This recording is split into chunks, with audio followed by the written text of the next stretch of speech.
Welcome to Belmont Journal.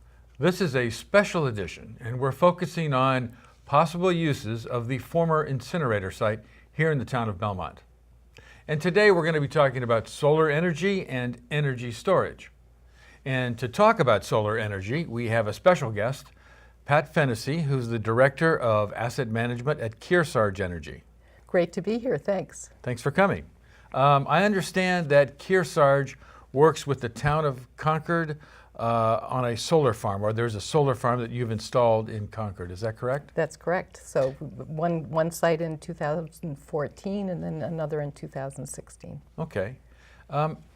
In general, for the audience out there, how does a solar farm work anyway?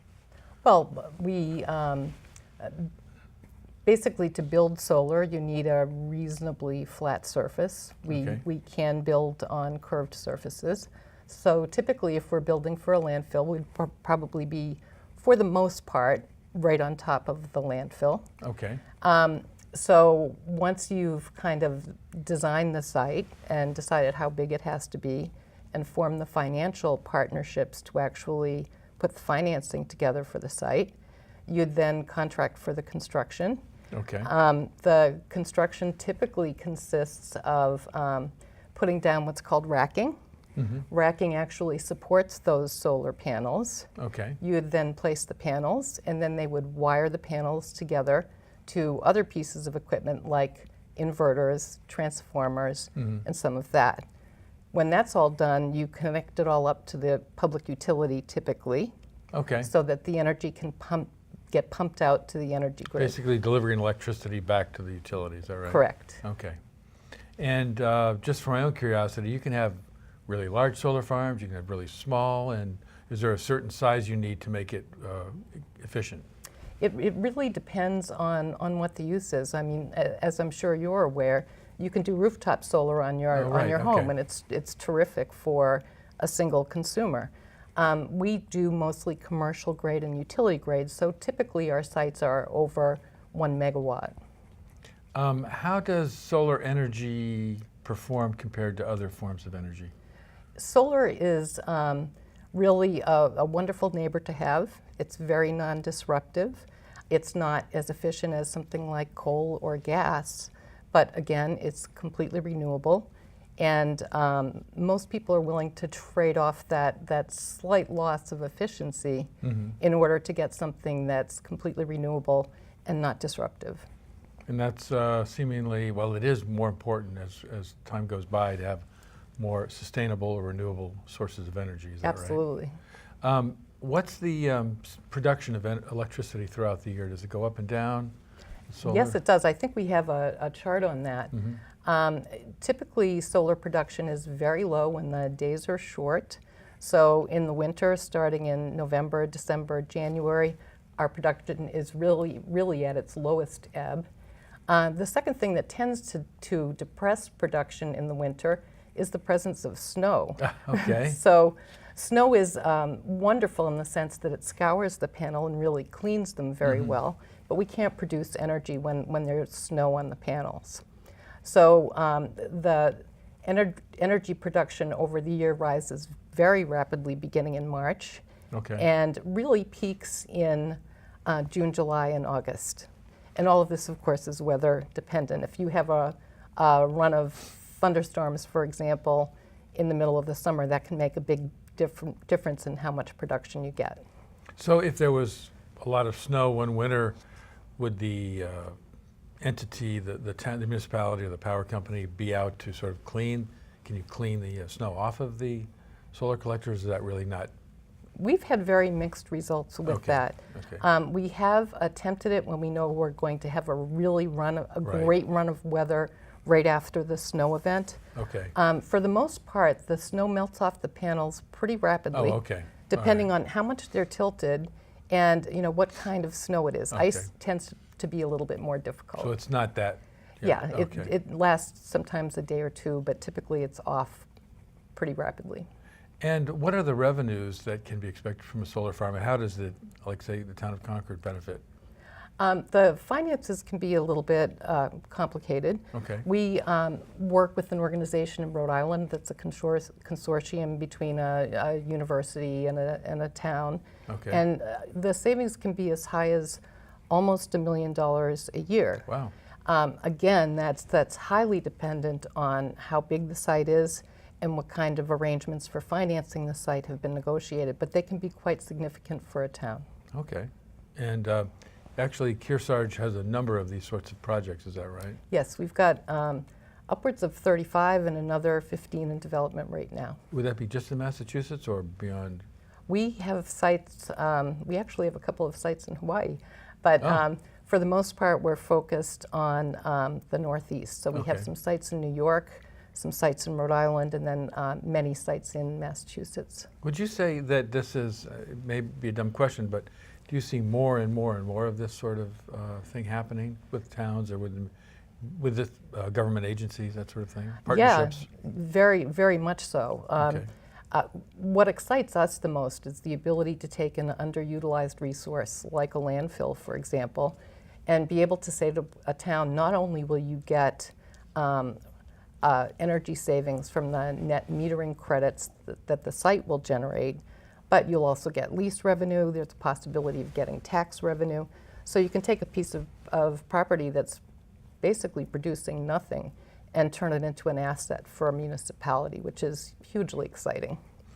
And I'm just curious, it's sort of a little bit off the script here, but how is it to make that argument to say, to use underutilized piece of land for renewable energy, there's a long-term benefit compared to a town that might be considering, well, if we sell that property to a developer or something, you know, the profit. So how do you make that argument? How easy it is to make that argument? I think it's really a case by case, and Okay. in some situations, I'm not sure it's always possible to sell the property Okay, to I a see. developer because some of these landfills really must kind of stay the way they are. I see. So that really may not be as big a factor as Exactly. people might think. Right. Okay. And one of the sites that we've done for Concord is actually a Superfund site. So the options for doing things with that land are really very severely limited. I know there's some situations where a town has to say how much, you know, what's the short-term benefit, what's the long-term benefit, and they have to make those decisions both from a policy perspective, but from a political perspective too, is Of course. how that gets portrayed. But what do you do, what can you do to manage or to prevent any compromise of the capping of the landfill site? I think we may have a slide that shows kind Okay. of a cross section. The way landfill caps typically work, there are several layers. The top layer is usually 18 to 2 feet of soil, and underneath that is a membrane. So when we build these sites, we build them in a very specific way, rather than putting posts down for those solar panels, for that racking that we talked about before, that would be drilled into the ground. What we use are big concrete ballasts Okay. that actually support both the fencing around the site and the solar panels themselves. So the combined weight sort of also Exactly. keeps it in place. And then we have kind of a rigorous inspection process for that. When you're dealing with landfills, we want to make sure there's not uneven settlement. You want to make sure that the landfill itself is not disrupted. So you have to be very careful when we're working with landfills. In Concord, the solar farm is not necessarily next to or close to a residential neighborhood, is that right? That's correct. It's going to be closer to a residential neighborhood if it was built in Belmont. Any issues around that people should be concerned about or just be aware of? Let's put it that way. I think solar is a great neighbor. I think, as I said to you earlier, it's like having a cemetery in your backyard without the mourners I see. or the Okay. ghosts. Right. It's they're very quiet. They make no noise. They remain habitat for animals, and that's something we're very concerned about. Most of the time we have a 6-inch gap at the bottom of the fence so that animals that are there before can continue to use the Okay. land.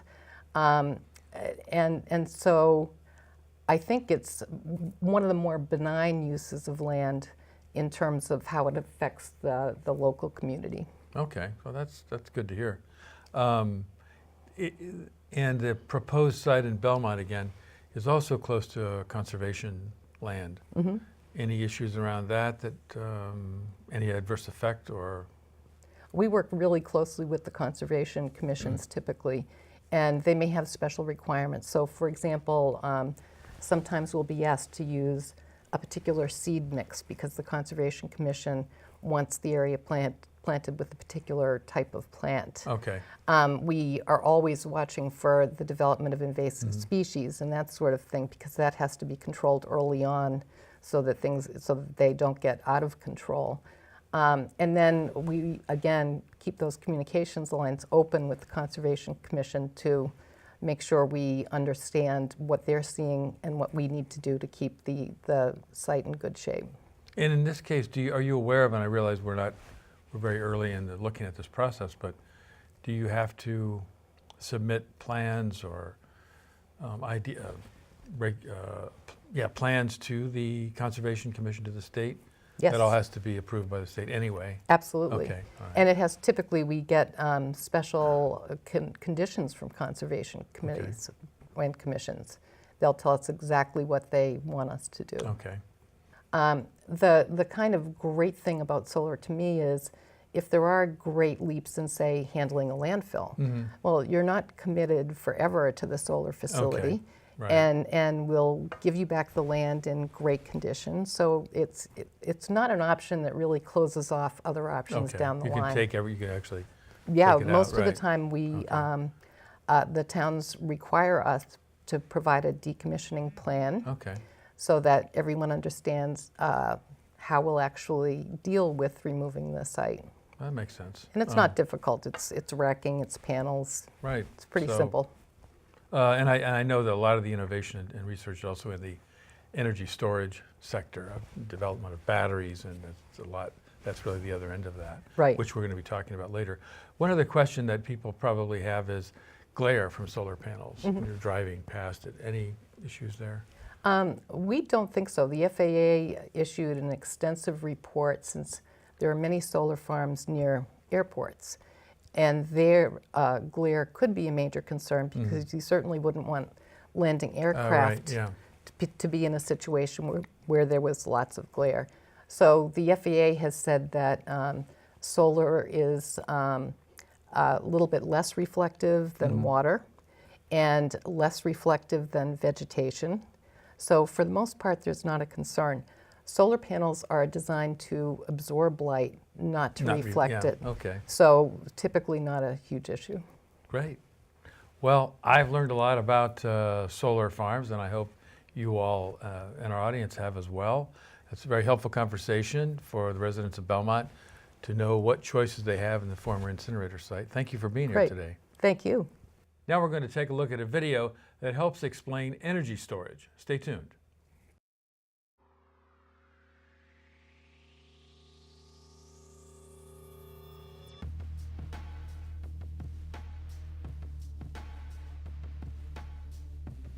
Utilities like Stirling Municipal Light Department purchase electric services, like capacity and transmission, from ISO New England and their regional network service provider. Prices can fluctuate greatly depending on supply and demand in the regional market. When electricity demand is at its peak, prices for electricity and electric services are highest. By installing a battery system, a municipal utility like Stirling can start to control how and when it buys electric services from the ISO.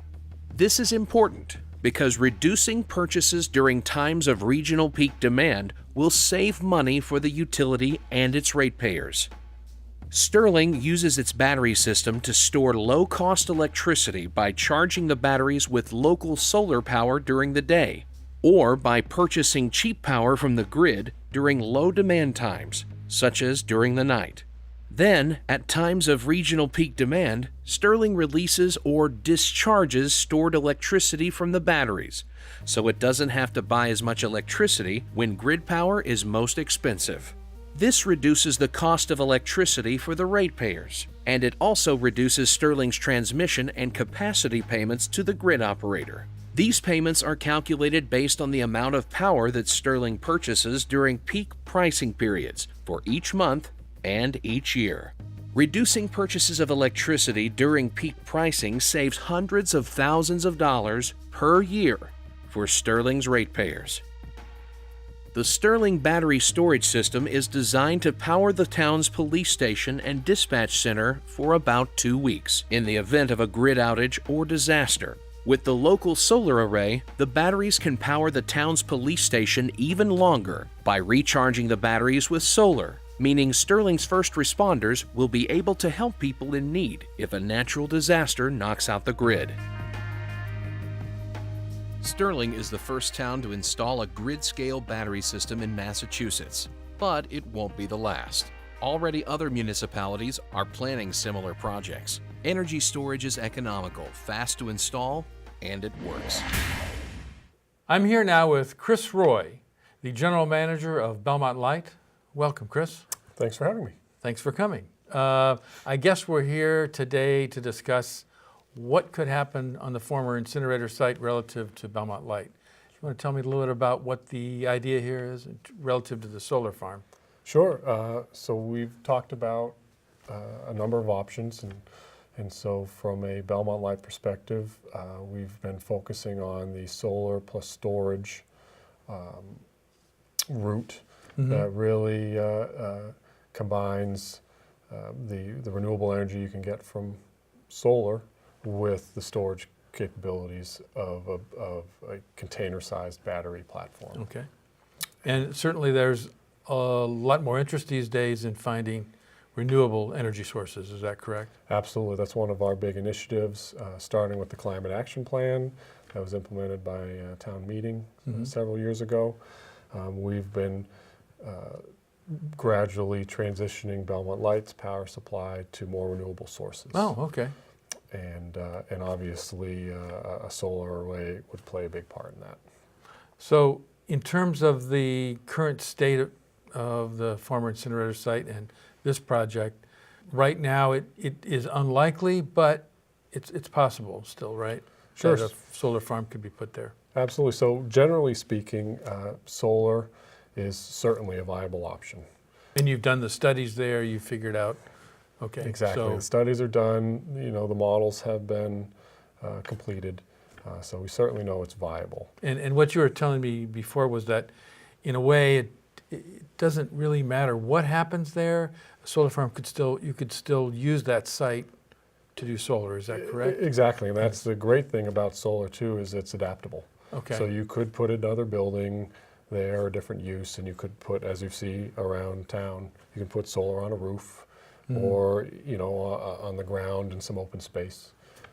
So it doesn't have to be an all I see. all Okay. in one or the other bucket. You could have two different uses when one of the uses is solar. And what can we say about what you would be doing there if you put a solar farm there? Talk a little bit about the solar and the storage use. Sure. So those two technologies complement each other. So as folks generally are aware, solar generates the renewable energy during daytime, Okay. but when night comes, then we're looking for a mechanism to continue that renewable energy into the evening hours. So that's where storage comes into play. Ah, okay. Where you can start to use that energy at different times of the day.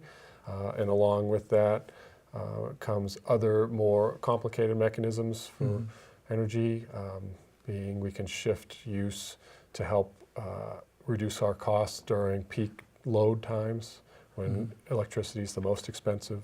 And so the battery through storage allows us to harness the renewable energy and then use it when it's best for us and most favorable for us. How would the typical Belmont resident benefit from that?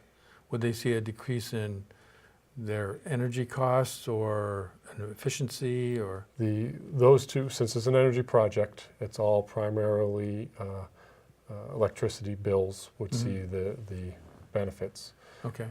And so generally speaking, In rare cases, you get bill reductions, Right, but right. primarily speaking, it offsets other increases. I see. And Okay. so as energy and transmission prices rise, as we use our resources more efficiently, we can offset those increases with our benefits. So the delivery system, there are certain fixed costs related to that, but over time you're saying that really is going to keep price increases down and costs down. Exactly. Because you're able to save that energy and it's renewable. And it's renewable, Obviously, and a right. big part is being able to also incorporate more renewables in the portfolio. We don't want to get too complicated because there's still a lot of discussion to be had Sure. and decision to be made. But if Belmont was able to do a public-private partnership there, we know it would require an amendment in the Massachusetts legislature. Correct. But what would that look like in terms of how much energy would be delivered from that site? So that's a great question. We would expect, if it was a full solar deployment, that's roughly about a 2 megawatt array. Okay. And with a 2 megawatt array, generally speaking, maybe 1 to 2% Okay. of our overall needs could Okay. be met with that solar facility. And with the development of technology, do you foresee that that one site is able to generate more electricity over time, with the advancements in solar or batteries and that sort of thing? It's actually somewhat the opposite. Oh, okay. Whereas the panels age, they become Right. less productive. I see. But as you replace the panels, every time a new panel comes out, Right. it's more efficient. It harvests more of the sun's Right. energy. I think that's what I was getting at. As you yes. see the technology change, So you can. we keep seeing that batteries get better and better over time as well. True, but typical installations we find are 20 to 30 years. Okay, all right. So unless there's a major malfunction, the hope is to install it and Okay. let it Let run its it- useful okay. life. The other option that you've discussed is if there wasn't a public-private partnership, it would be an investment by the town to Yes. put in a solar farm. And that's, of course, another discussion to be had, but Exactly. that is a possibility. So that is certainly a possibility. Obviously the challenge there is if we have to build it ourselves, then we're have to come up with the capital to Right. to buy the whole thing outright. Right, And then it's also our responsibility to operate, maintain, and then decommission okay. later after the 20, 30 years is complete. But we see this kind of public-private partnership with solar energy all over Massachusetts, right? There are a lot of projects, a That's lot of communities that have done that. I would have to say primarily, with maybe a few exceptions, that's primarily the mechanism because of the contractual arrangements that you can get with these energy contracts. It maintains the ability for municipalities to use their capital reserves Right. for things that don't have those Right. types of arrangements like truck purchases or building upgrades and things like that. How do you combine these different sources of electricity? I mean, are there other sources that we're using here in Belmont? Sure. So basically, given the footprint of Belmont and the limited open space that we have to rely on the combination of an in-town array, should that be the end result here, coupled with the larger percentage of resources we procure from out of town. So in that portfolio from out of town is hydroelectric, wind, some solar, and then a general bucket we refer to as grid power, which is primarily gas. Okay, And so what we're trying to do is transition like the grid power, those sources away from the fossil fuels okay, and move them towards these concrete renewable contracts. okay. So how does that fit into that's the general plan for the future for the Belmont Light, and this is part of that plan. in other words. Exactly, that's part of the plan, and currently we're looking at trying to get large chunks of our portfolio more and more renewable each year. We have a power supply policy that dictates what percentage of our portfolio should be renewable, so we have metrics and targets that we need to hit each Okay, year. We're currently in the process of developing a strategic plan, which I think will further make those targets more aggressive. okay. And so people might be thinking that there's some aspect of what the Belmont Light does in terms of climate action goals and that sort of thing. Is that sort of what you're talking about? Exactly. So to take that picture out, zoom out a little bit further, Okay. the climate action plan, climate action goals are more than just electricity in the electrical sector. Really, the only energy mechanism to be 100% non-emitting from carbon emissions is electricity, because you have solar options, you have wind options. And so really what we're trying to do is transition Belmont Light to be the foundation for energy, and then folks can then adopt electric equivalents of transportation. You see EVs, heating, and appliances. And so as we adopt those electrical technologies with Belmont Light as the foundation, that's how we'll meet our broader climate goals. Because the electric, portion of climate emissions, is a smaller percentage than, say, transportation and heating. But we have to create that foundation for folks to have an energy source that's non-emitting. And then we get everyone converted over to that energy. So is there, and I realize you might not have the answer to the question, but a plan to have Belmont Light oversee or build charging stations for electric cars? Absolutely. So we have a few stations in Claflin. We have one in our office. Oh, okay. All right. There's one at the water department. And then we encourage, like Cushing Square, we encourage new developments to incorporate EVs, but certainly moving forward, we have several locations on our radar that we think would be good for charging stations. Now, is that something that could be, I'm just asking without any knowledge about this. Sure. Is that something that is also a public-private partnership possibility? Like, can you work with a third-party vendor to build a charging station? Or is that really not, that doesn't work that way? That doesn't, because the costs and management are minimal. Okay. I shouldn't say minimal. I mean, a charging station installation is typically around $10,000. Okay. But, so we're not talking millions. All right, so it's just a matter of putting one in, and funding the electricity is coming from Belmont Light. Exactly. Okay. So we're seeing more of that development, or at least you're thinking more about that and trying to get other private businesses to think about that as well. Exactly. In that way we can, the more accessible the infrastructure is, the more likely folks will convert to electric transportation. Great. Anything else you want to add in terms of what you're thinking about at Belmont Light, overall plan? I just think it's important to stay tuned, to support a lot of this electrification. Not only is it power supply that we're looking to,